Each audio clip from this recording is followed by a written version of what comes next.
ஒரு போராட்டம், ஒரு கண்டன ஆர்ப்பாட்டம், போலீஸை மீறி நீதிமன்றத்திட்ட கேட்டு அத்தனை 1000 பேரை நான் திரட்ட போறேன்னு உடான்ஸ் விட்டுட்டு ஒரு போராட்டத்தை நீ நடத்துறதுக்கு, காத்திரமாக அந்த போராட்டத்தை நடத்துறதுக்கு எவ்வளவு மணி நேரம் தேவைப்பட்டிருக்கும்? குறைந்தபட்சம் 3 மணி நேரம், 2 மணி நேரம். கொள்கை முழக்கங்களாகவும் சரி, அடுத்த கட்ட நகர்வுகளாகவும் சரி, தீர்வுகளாகவும் சரி, நான் வந்தா இதெல்லாம் பண்ணுவேன்றதாகவும் சரி, ஒரு விளக்கங்களையும் குறைந்தபட்சம் வியாக்கியானமாச்சு மேடையில பேச என்ன பேசுறாங்க அப்படின்றதுதானே முக்கியமா இருக்க முடியும். ஆமா, எதுவுமே பேசலன்றதுதானே இப்ப வியாக்கியானம்ன்றேன். எதுவுமே பேசல தலைவா. சாரி கேட்டால் போதுமா அப்படின்னு கையில பிளக்கார்டு வச்சிருக்காப்ல. சாரி கேளுங்க 24 பேர்ட்டேங்கிறாப்ல. இல்ல ஒருத்தர்ட்ட மட்டும் சாரி கேட்காது, எல்லார்ட்டையும் சாரி கேளுங்க. அப்புறம் ஏன் சாரி வேணாம் நீதி வேணும்னு கேக்குற? சாரி போதுமா? ஒண்ணு நீ பைத்தியமா இருக்கணும், இல்ல கேட்கிற நாங்க பைத்தியமா இருக்கணும். நான் பைத்தியம் இல்ல. கேள்விதான் கேட்கிறோம். சாரி வேணும்னு கேட்கிறியா, நீதி வேணும் கேட்கிறியா? நீதி வேணும் இல்ல. என்ன நீதி வேணும்? இப்படியே சொல்லுவோம். தமிழ்நாட்டின் முதலமைச்சர் விஜயா இருக்கிறாரு. அது நடக்க போறது இல்ல, அது வேற. அவர் இருக்கிறாரு.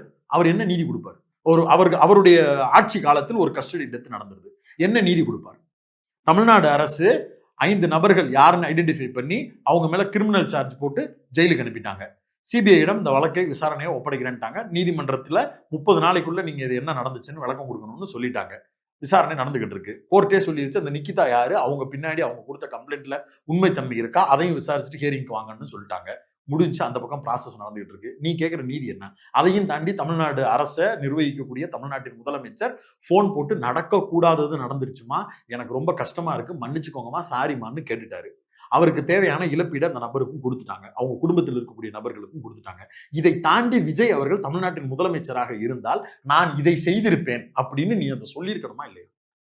அந்த மேடையை குறைந்தபட்சம் அப்படி பயன்படுத்தி இருக்கணும்ல. அல்லது உங்களுடைய பேருக்காகவும் உங்களுடைய போராட்டத்திற்காகவும் உங்களை பார்க்கணுங்கிறதுக்காகவும் ஒரு 5000 பேர் கிளம்பி வந்தாங்கல்ல, அந்த நபர்கள்ட்ட நீங்க என்ன சொன்னீங்க? என்ன விதைச்சிங்க? 3 நிமிஷம் பேசினாரு.